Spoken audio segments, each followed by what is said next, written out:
start.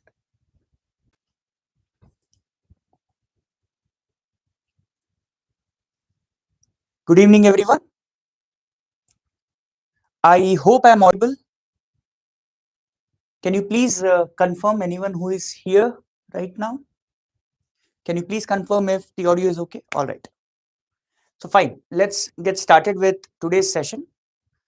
Now in today's class, we will be taking up the CAT 2024 slot 1 DI and LR section. So as you are aware, in our CAT exam, in CAT 24 paper, the 3 slots, in the DILR we had 22 questions, which was slightly different from the year before that. Right?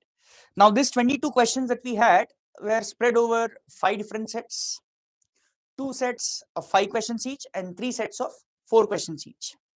So in today's class, what we are trying to do here is we'll be solving this particular slot LRDI section, CAT 2024 slot 1 LRDI section, and we will try to take it up as if we are doing it in the actual CAT. Now what do I mean by that is, see, when we are doing it in a class, then when we pick up a set, we try to finish it, right? But when you take it in test scenario, it's not necessary for us to finish the given set that you have started with, because sometimes, say you start with set number 3, you feel that is easiest to start with set number 3, but then you realize that after a while, okay, not all the 5 questions of the set were doable, but only 2 were doable. So what I'll do is, in like 5-6 minutes time that I've spent on that set, I will solve those 2 questions and move on. Right? So this is one of the strategies that you need to remember while good evening everyone. So this is one of the strategies that you need to remember while solving the DILR section particularly, right? Because let's say if you go wrong with this, the strategy of leaving a set when you have to, if you go wrong with that, then maybe the entire paper might be messed up. So we need to be very, very careful with respect to that. So in today's session, when we are going for this questions, slot 1 questions, we'll keep that thing in mind. We are not trying to solve all the sets, right? Not all the 5 sets. What I'll be trying to do here is, as I've tried to simulate as I would do it in the actual CAT, right? I'll try to go through a set. If I find it doable, I'll pick it up. If I find partially doable, again I'll pick it up. So that way we'll try to decide, right? As I would do it in the actual CAT. Now in the actual CAT, as we all know, we have 40 minutes, right? Just a minute. So we have 40 minutes. So I'm going to have the same 40 minutes time timer here as well, right? So let's get started with the test. So this is our first set that we have in the test. Let's go through the information. It says 2 students, Amiya and Ramya, are the only candidates in an election for the position of class representative. Students will vote based on the intensity level of Amiya's and Ramya's campaigns and the type of campaigns they run. Each campaign is said to be of level 1 if it is staid, which means calm, not very aggressive, and a level of 2 if it is vigorous. So this is level 1 and this is level 2 campaign. Campaigns can be of 2 types. So this is intensity level. Level 1 is staid, level 2 is vigorous campaign. Campaigns can be of 2 types. They can either focus on issues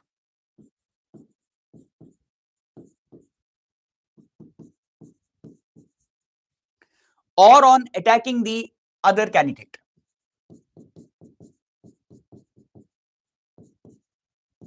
Okay, I'll quickly make a note of this. If I was in the test, when I'm reading that paragraph consisting of 6-7 lines, right, I'll quickly make note of important details as I did here. If Amiya and Ramya both run campaigns focusing on issues, then the percentage of students voting in the election will be 20 times the sum of the levels of the campaigning of the 2 students. For example, if Amiya and Ramya both run vigorous campaign, that is level 2 campaign, then 20 into 2 plus 2, sum of the levels, intensity levels of the campaigns, 2 plus 2, that is 80% of the students will vote in the election. I hope this point is clear.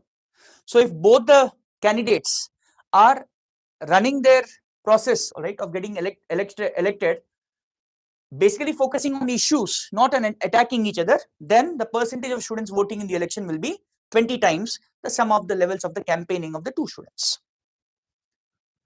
Among voting students, the percentage of votes for each candidate will be proportional to the levels of their campaigns. For example, if Amya runs a staid, that is level 1 campaign, while Ramya runs a vigorous, then the ratio of the votes that Amya and Ramya will get will be 1:2, which is representing in fractions 1/3 and 2/3.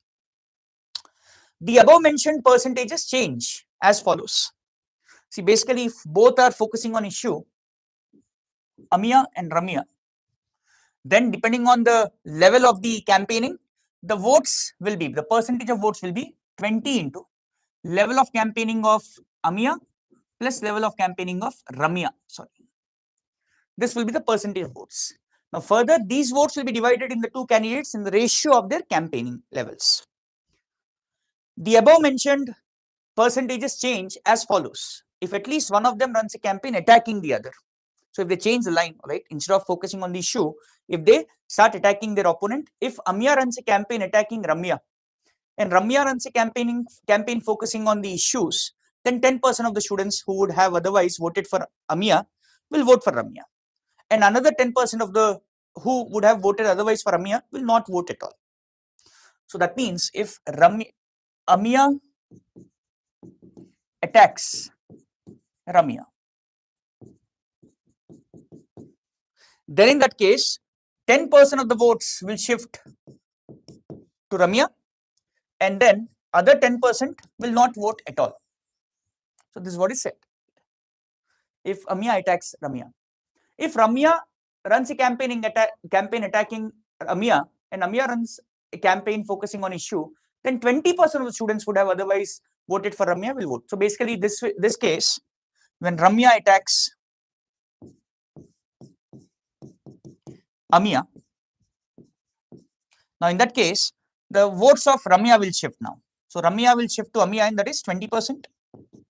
Not just that, another 5% will also move out. They will not be voting for Ramya any longer. If both run campaign attacking each other, then 10% of the students who would have otherwise voted for them, had they run campaigns focusing on issues, will not vote at all.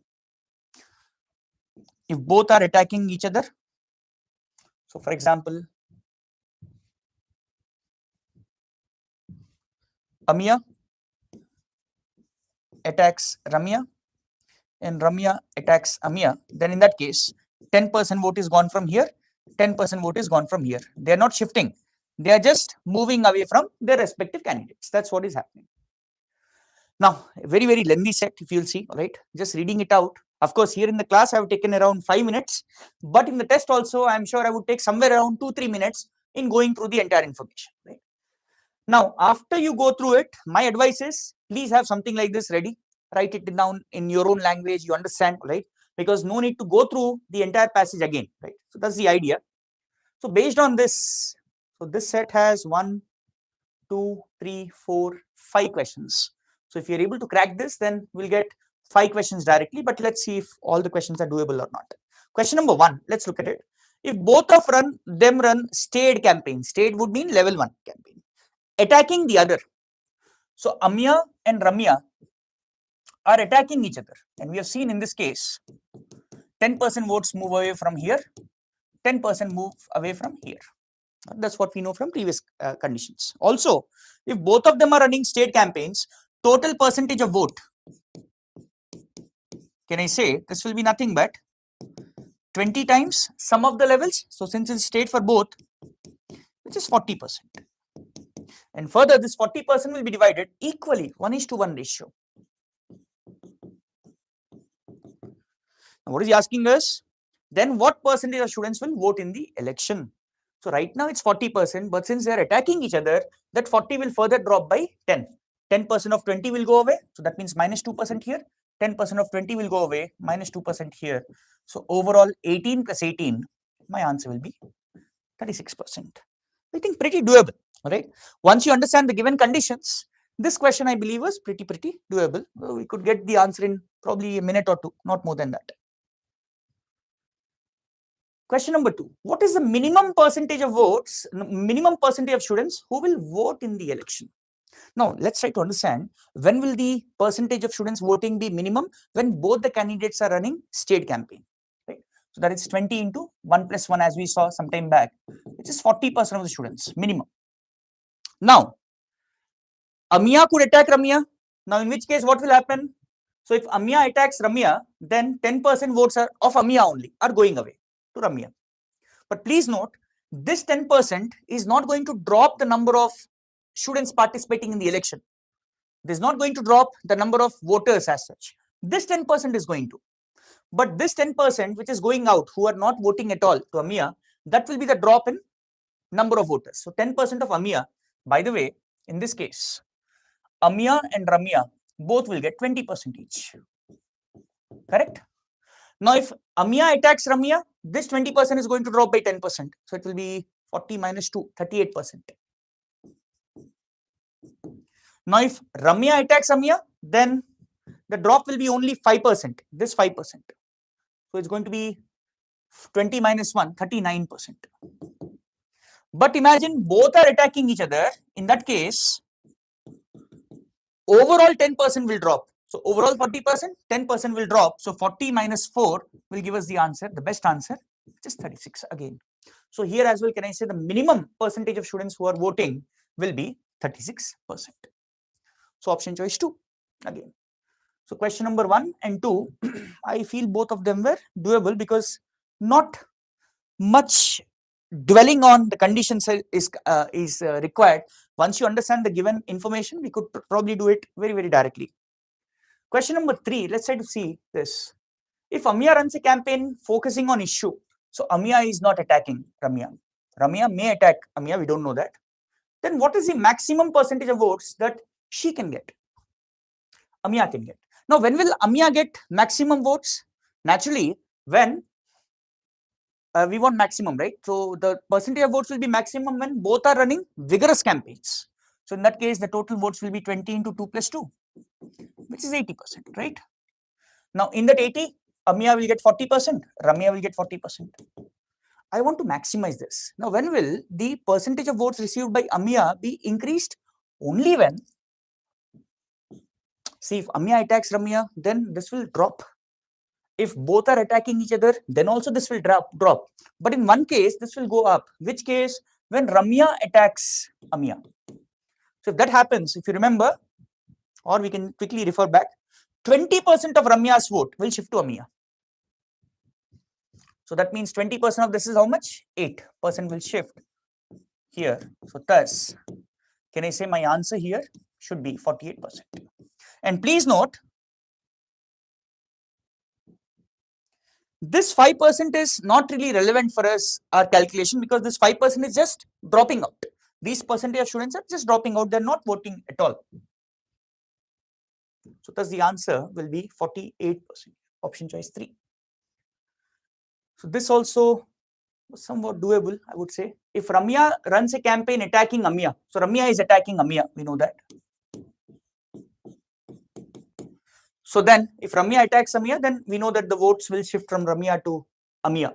Then what is the minimum percentage of votes that she is guaranteed to get? Ramya is guaranteed to get. We want it to be minimum.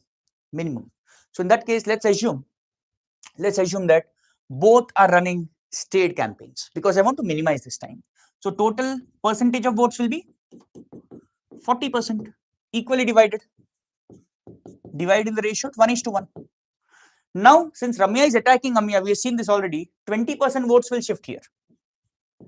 So minus 4% votes will shift here. So this will become minus 4%. Not just that, please note that even 5% of Ramya's vote that she was otherwise going to get will also drop out, 5% of voters. So that will also, 5% of 20 is how much? 1 more percent will drop. That means Ramya, bare minimum, can get 15%. Still, she will get 15 if everything goes against her case. Even if everything goes against her case, bare minimum she is supposed to get is 15. So I'm just keeping a track of time, right? So we are almost done with 12 minutes. We are done with 4 questions only so far. Let's try to look at this. What is the maximum possible voting margin with which one of the candidates can win? See, please understand, if you want the voting margin to be maximum, then naturally one candidate should get higher votes. They should not get equal votes. One should get higher votes, other should get lesser votes. Now that will happen only when they are running different types of campaign. One is running staid, other is running vigorous. I hope we understand this much. So one is running staid, other is running vigorous. The total percentage of students voting will be 60. Correct? Suppose Amya and Ramya. Amya is running vigorous. So 60 will be divided in the ratio 2:1, 40% here, and this 20%. All right. Next, since right now the gap is 20% between the two, I want to increase that gap, the margin, right? Increase the voting margin, right? I will assume that Ramya attacks Amya, because when that happens, 20% vote shift here. So this will become what? -4%. This will become +4%. Besides that, even 5% of this will also go away. So that means finally, after this entire campaign, Amya will get 44% votes and Ramya will get 15% votes, as we saw in the previous question also. Now in this case, I believe the margin is going to be the highest. Why? Because first thing, we have ensured that they are not equal votes. If they are not getting equal votes, one of them is getting higher votes. I took Amya to be 40, not Ramya. Why? Because if you take Ramya to be 40 and Amya to be 20, then if Amya attacks Ramya, the increase in vote will only be 10%. You see that here? Ramya is losing more votes. Amya is only losing 10%. Ramya is losing 20. So it will be better for us if we take it this way, that Ramya is attacking Amya. And as we see in this case, the gap is 29%. So option choice 2 should be our answer. So set number 1, we've taken a lot of time here. We've taken 14 minutes, but I'm sure in the test condition, the time taken would reduce slightly. Anyways, let's continue. Set number 2, it's a game. Game of quiet is played between two teams, 6 teams, number 1 to 6, play in quiet tournament. Okay. In the tournament, each team plays every other team in the same group only once. So if I take, I'm just trying to, as we read it, trying to make some sense out of it. So 3 teams in each group. So this team will be playing with the other 2 teams exactly once. So for example, this team will be playing what? 2 matches against the players in the same group, and with each of the other teams in the other group exactly twice. So 2 times here, 2 times here, 2 times here. So 6 matches overall. 6 games rather. It's chess? No, game of quiet, right? So overall, this team will be playing 8 games. Now similarly, there are 6 teams, so total games will be into 6. But since we are counting twice, because for example, if you have counted this match, this team versus this team, here you would have counted, for example, imagine this is A and B. You would have counted A and B here. You'll also count B and A. You're counting, you're doing double counting there. So for that reason, we'll do by 2. This will give us what? 18, 24 matches overall. The tournament has several rounds, each of which consists of a few games. Every team plays exactly 1 game in each round. So every team plays exactly 1 game in each round would mean in round 1, there will be 3 matches. Right? Each team plays exactly 1 would mean there will be 3 matches.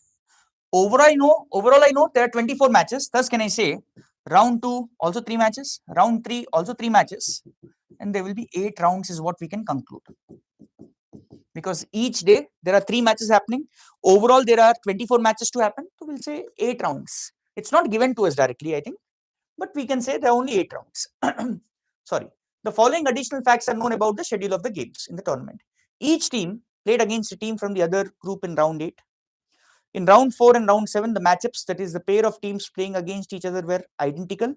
Round 5 and 8 is also identical. Team 4 played with team 6 in both round 1 and 2. Team 1 played with team 5 only once. Only once would mean they belong to same group. It's a little bit complicated. I think we can put it for round 2, not really finding it attractive, right? As I found the previous set, because once we understand the previous set, the basic conditions, questions were very direct. But let's look at this question. How many rounds were there? We already decided. It's 8. So the answer here is definitely 8. Others, are there any direct questions? What is the number of the team that played team 1? We'll have to solve it. Which team among the following? We'll have to solve it. No. So that's it. We'll just come back to set 2 if we have time. Let's proceed. This set 3 of the paper. The chart below shows the price data of for 7 shares A to G as a candlestick plot. So if you are someone who is having some experience with respect to trading stock market, you would find it a little bit easier to read. The vertical axis shows the price of the share in the rupees, as you see here. Price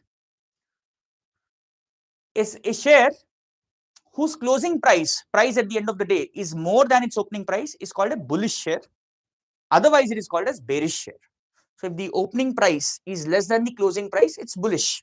If opening price is more than the closing price, then it's bearish. I hope you understand these terms, bullish and bearish. All bullish and bearish shares are shown in green and red respectively.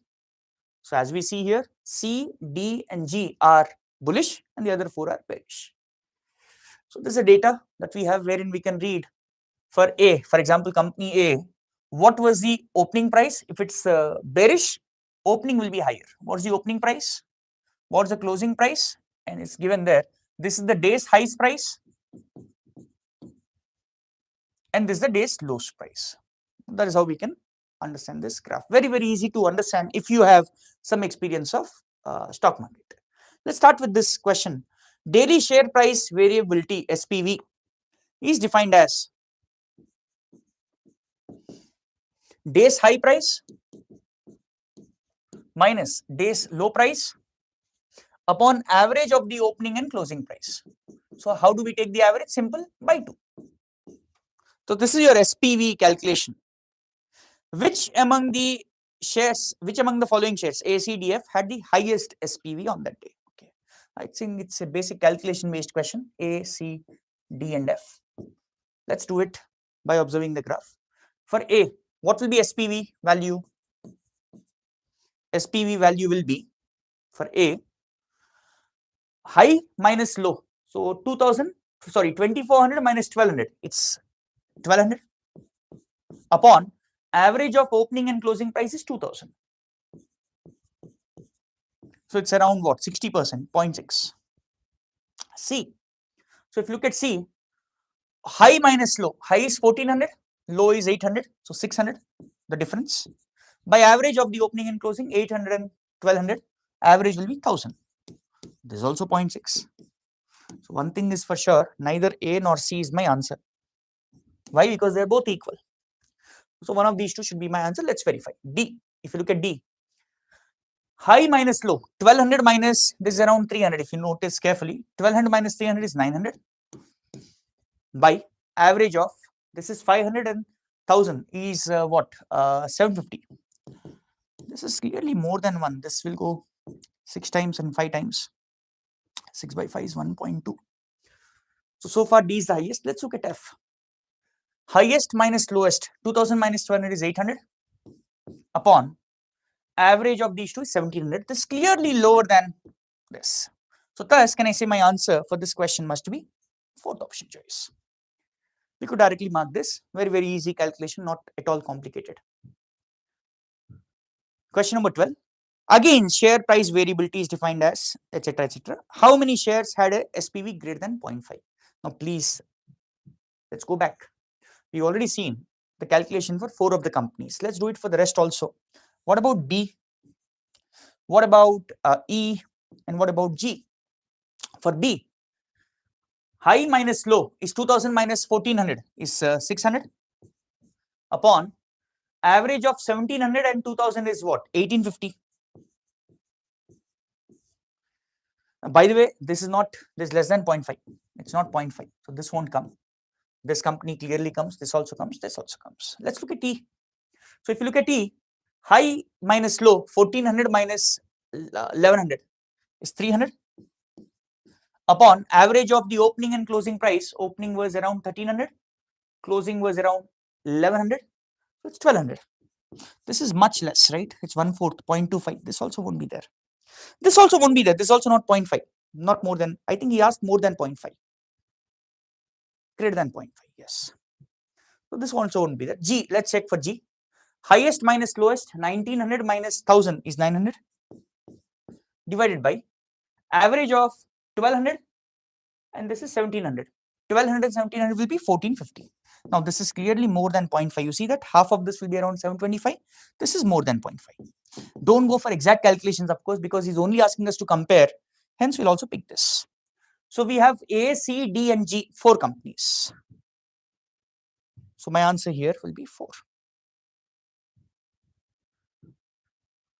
Daily loss for a share is defined as opening price minus closing price by opening price. So open minus close by open.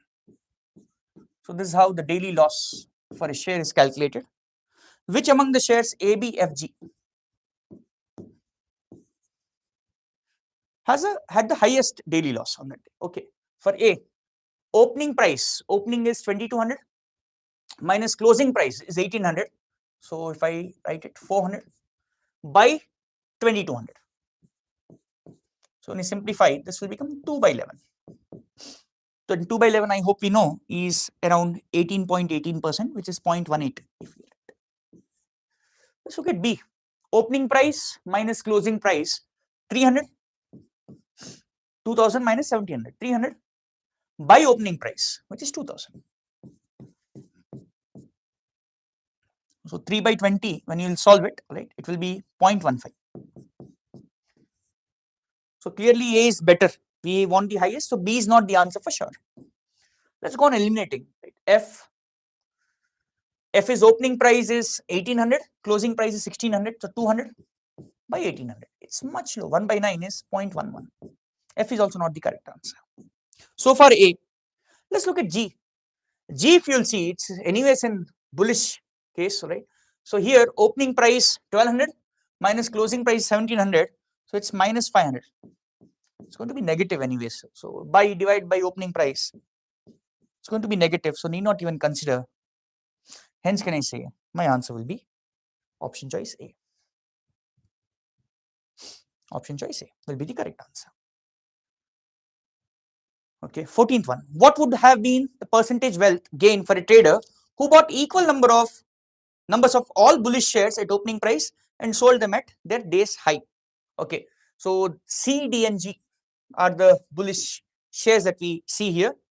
So C, let's assume we are purchasing equal number. So let's assume 1 share. We are purchasing at opening price and selling at day's high, he says. For C, what is the opening price? Opening is 800. I purchase 1 share. When do I sell? I sell it at day's high 1400. So this is your cost price. This is your selling price for C. So profit, as we see, 600. D, I purchase at 500. I sell it day's high, which is 1200. So profit is 700 rupees. For G, I purchase at 1200 and I sell at 1900. So profit again is 700 rupees. So what's the total profit that we see? Total profit is 2000. Total profit divided by total cost. Total cost, if you will see, is 2500. And hence, can we say the profit percentage will be total profit by 2500 into 100, which is 4/5, right? 4/5 is 80%. So option choice 4 should be our answer. So this set, we were able to get all the 4 questions. We still have around 15 minutes left. The chart below provides complete information about the number of countries visited by Dheeraj, Samantha, and Nitesh in Asia, Europe, and rest of the world. We have this information here. We can also find the numbers. Asia is 3, for example, for Dheeraj. Europe is 7, etc. The following additional facts are known about the countries visited by them. 32 countries were visited by at least one of them. USA is the only country that was visited by all 3 of them. USA and rest of the world. China in Asia is the only country that was visited by. See, again, here I'm not getting a very strong affinity. We'll just try to see if there are any direct questions. Countries in Asia. How many countries in Asia were visited by at least one of Dheeraj, Samantha, and Nitesh? Asia, if you'll see, Dheeraj is 3. Okay, Samantha is 0. And rest, Nitesh is 1. So overall, there could be 4, but wait. There was some information about China. China is the only country that was visited by both Dheeraj and Nitesh. Nitesh visited only one country. This must be China. Now, this must be in common with one of the countries visited by Dheeraj. Overall, Dheeraj visited 3 countries. One of them is common with Nitesh. Hence, can I say overall, all 3 of them visited only 3 countries? I think this is one question that we can answer. How many countries in Asia were visited by at least one of them? I said 3. How many countries in Europe? Europe, it's very difficult, I think, because the numbers were quite high. No, we cannot guess it. We cannot do it directly. How many countries in the ROW were visited by both? No. Europe, again, no. So that's it. We'll just skip that. If time permits, we'll come back. 6 web surfers, MNO, PXY, each had 30 shares. So MNO, PXY. These are surfers, and each of them had 30 shares. Sorry, 30 stars. My mistake. Sorry, 30 stars, which they distributed among 4 bloggers, ABCD. ABCD.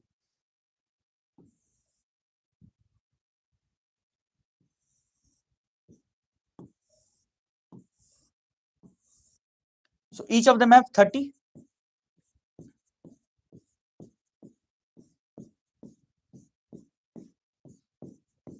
We still have around 12 minutes. All right.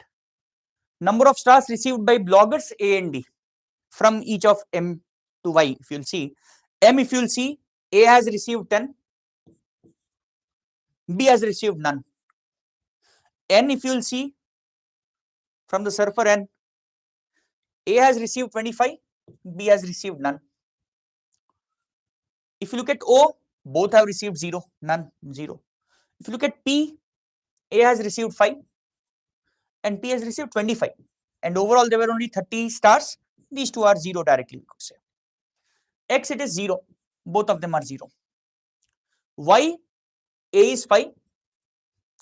And if you look at B, B is 20. Okay. So if you look at A, number of stars received by the blogger A, it is going to be 45. Okay, it's going to be 45. This overall is 180. Okay. The following additional facts are known regarding the number of stars received by the bloggers from the surfers. The number of stars received by the bloggers from the surfers were all multiples of 5, including 0. So all these cells here are multiples of 5. The total number of stars received by the bloggers were the same. So blogger A is 45, hence can I say the other should also be 45? Anyways, this is 45. This should also be 45. This should also be 45. All are equal. Each blogger received a different number of stars from M. From M, if they receive different number of stars. By the way, please note, sum of these two cells, can I say, should be 20. So 20 can be distributed as 10 plus 10, but that's not possible because each blogger should receive different number. So the possibility could be 5 plus 15, right? This is not possible. So one of C or D should get 5 and the other should get 15. And other possibility could be 0 and 20, but again 0 and 20 is also not allowed because then there will be 2 zeros. Hence, can I say definitely here you will get 5 and 15, but we don't know who gets 5, who gets 15. So I'll just mention it somewhere like this. This here should be C and D, should be 5 and 15 in any order. 2 surfers gave all their stars to a single blogger. So all 30. So that surfer cannot be M, cannot be N also. It could be O, cannot be P, could be X, cannot be Y. Hence, can I say it is O and X. It is O and X who gave all their stars to a single blogger. It's O and X. So all 30 and rest all 0. One of the bloggers 30, rest all 0. But which one it is, we don't know. It could be C or it could be D. D received more stars than C from Y. D received more. So right now it's 25 here. So these two together should be 5. So the only possibility is 0 and 5. D received more than C. Hence, can I say D should be 5 and this should be 0. That's it. This is what we have here. Now, based on this information, what was the total number of stars received by D? Now, this is a very direct question. We already calculated that. It should be 45. Now, let's see if there are any other direct questions. We still have around 8 minutes left. What was the number of stars received by D from Y? I think we have to figure out. Is it? No, we have it already. Number of stars received by D from Y is 5. We know that. Fourth option. How many surfers distributed the stars among exactly 2 bloggers? Let's check. Exactly 2 bloggers. So definitely it's not M, because M is giving away to 3 bloggers, 5, 15 and 10. It will be N, because here I should get 5 overall. So combination is 0 and 5. So N is definitely one of them.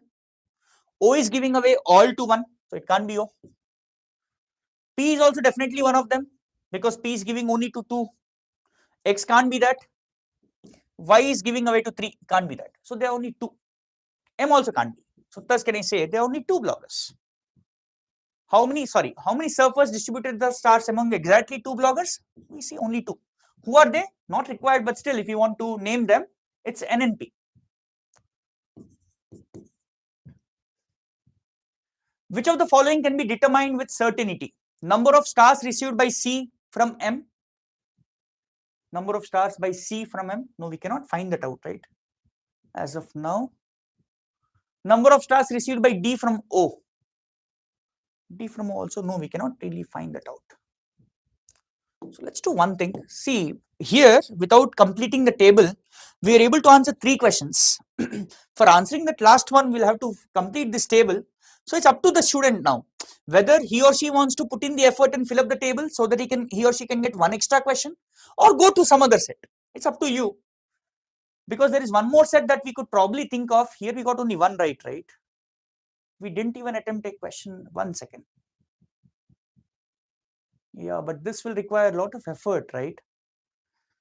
So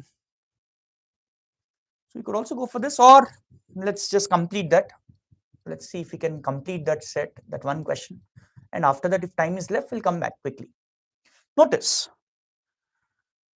what I know is one of these 2 cells should be 30. One of these 2 cells should be 30. But can I say one more thing? If this is 30, suppose, randomly I'm saying, if this is 30, suppose, this will be 0. If this is 30, this cannot be 30. So this will be 0. And if this is 0, this has to be 30. So basically 30 will be occupying different bloggers. If C gets 30 here, D will get 30 here. Likewise, if C gets 30 here, can I say we'll get 0 here? And hence D should get, so C should get 30 from X and D should get 0 here. So there are 2 possibilities that we have here. Now also notice one more thing. If you look at D, for now, if you look at D, D definitely will be either 0 and 30, 30, or 30 and 0, 30 and 5. So 35 is already reached. Now from the remaining 2 places, I need a 10. From the 2 places, I need a 10. How do I make it 10? How can I make it 10? So if I want only 10 here, can I say definitely 15 can't come here? I want only 10 here now. So 15 can't come here. So this is going to be 5. And since I want to make it 10, this is also going to be 5.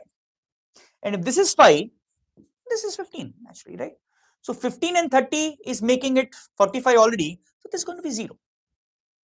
So I think this is what we can say. But still we are confused about number of stars received by C and D from O and X. It could be 30 and 0 or 0 and 30. Now let's go to that 1 question which was left. Which of the following can be determined with certainty? The number of stars received by C from M. I think we could do that now. C from M, yes, we can determine that. The number of stars received by D from O, I don't think so. We were not able to do that. D from O could be 0 or 30. We are not able to determine that. So thus can I say this cannot. So only 1 should be the answer. So we still have some 4 minutes. Let's see if we can try to solve this. This is a 4 question set and the other one is a 5 question set. I think generally speaking, 4 question set could be easier. I'm not saying it's always so, but could be easier. Let's try this. So Dheeraj, Samantha and Nitish. And the 3 regions we have are Asia, Europe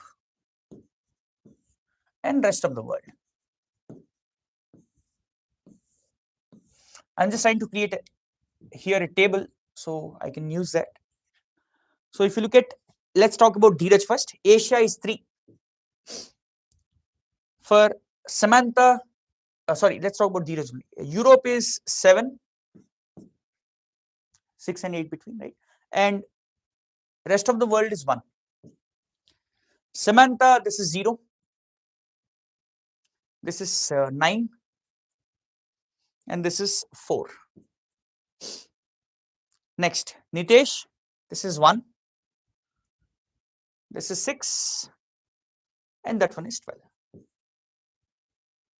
Now, we already know there was one country common between Dinesh and, Dheeraj and Nitesh. It was China. We read that already. So, this one country was definitely China.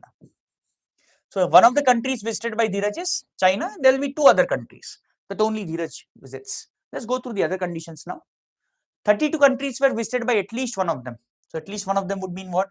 So, there will be cases where the 3 are visiting exactly one country. That means only they are visiting that country. Or there could be a case that a particular country is visited by exactly 2 of them. Or a particular country is visited by all 3 of them. So, this sum should be 32. There were 32 countries visited by at least one of them. So, it could be 1 person visiting, 2 person visiting, or 3 persons visiting. USA is the only country that was visited by all of them. So, USA. US for sure. US for sure. So, this is the only country visited by Dheeraj. It's fixed. So, S Samantha have 3 other country and US have, Nitesh have 11 other countries. France is the only country outside Asia which was visited by both Dheeraj and Samantha, but not by Nitesh. France is the only country. So, France will come here. France will come here. And there can be no other common countries here. There could be few common countries here also, but no further common countries here. Achha, one more thing. If you just add up the instances, so Dheeraj is visiting how many countries overall? 10, 11,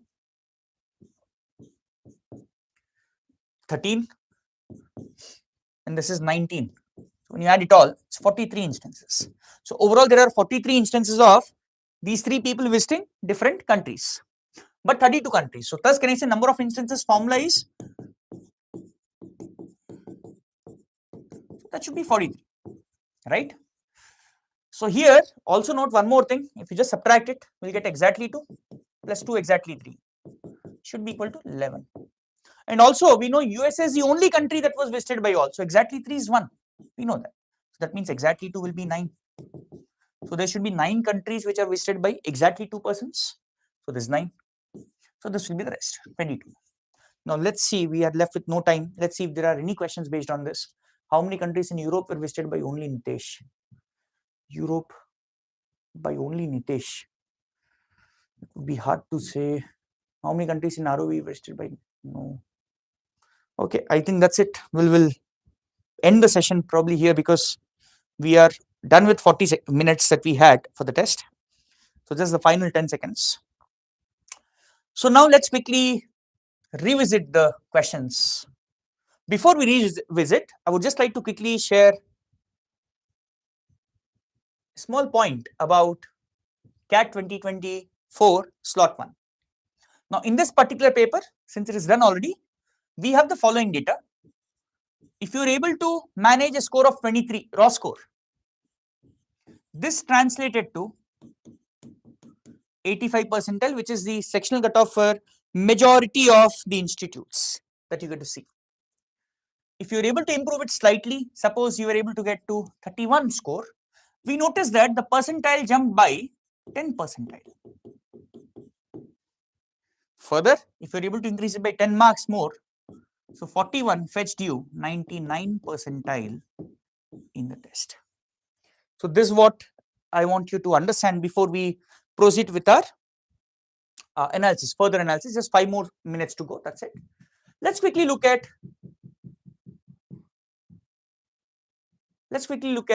the number of attempts that we had. So we attempted question number 1, we attempted 2, we attempted 3, we attempted 4, we attempted 5, we attempted 6 also. We tried our luck, we were able to observe that there was one direct question. 7 we didn't, 8, 9, 10. So we have attempted 6 so far. 11th we did. This entire set was done. So 4 more. So 6 and 4, 10 questions we attempted. 11 we attempted. The rest we didn't. This we attempted fully, I think. 12th question that we attempted. 13th, 14th, and 15th. So in this 40 minutes across the 5 sets, I see we were able to attempt 15 questions. But again, 15 questions maybe because our selection was all right. We were able to leave the questions that we want to stay away from. Now, even if we want to have a more conservative number here, so probably around 12 questions could be attempted in the given CAT 2024 slot 1 paper. And by the way, for your information, CAT 24 slot 1 was the easiest out of the 3 slots. LRDI section was the easiest. So I say around 12 questions was fairly possible. There was one set on candlestick pattern which was very, very direct, so to say, right? It was very, very easy to crack. Now we attempted 15, but let's see how many we got right. I also have the key for that.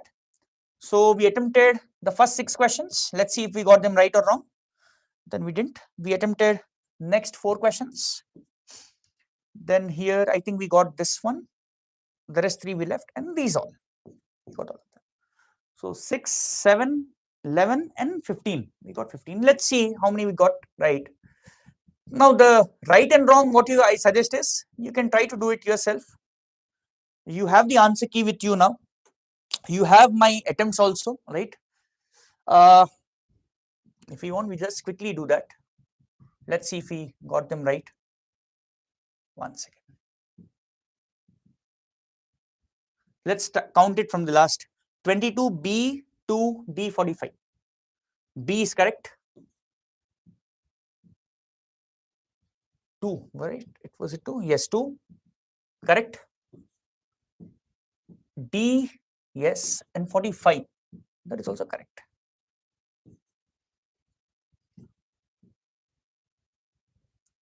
Next, if you'll see, D4A, D3, 11th onwards, D4A, D3.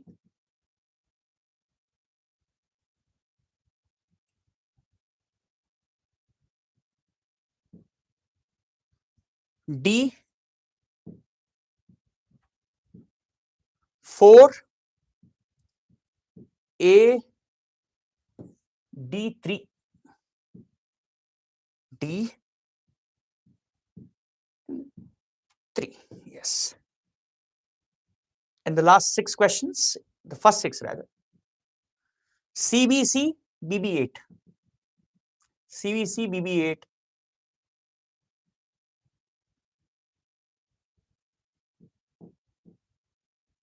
So C is correct. B is correct. CBC, BB, B8. I think this one also got right. Anyways, here in this case, we were able to solve so many questions because, as I said, we were able to skip the questions or sets that we didn't want to attempt, right? But again, as I said, that is a big challenge. It's not that easy, right? To decide which set to select and which set to skip. It's not very easy. So we need to practice this, and this last few days, what I would suggest is take more and more previous year CAT papers, take our aimcats, right? Take your aimcat essays, right? And take them in such a way that from each test there is some new learning that you gather, and please note it somewhere. So for example, a new way to approach a arrangement problem, a new type of question that you saw in Venn diagram, suppose, or a new type of cubes question, something like that. Please try to make a note of that in the last few weeks before your test. That's going to help you a lot, right? So on that note, we'll just end the session here unless there are some queries from you. I'll just wait for a minute. If there are any questions, please feel free to ask.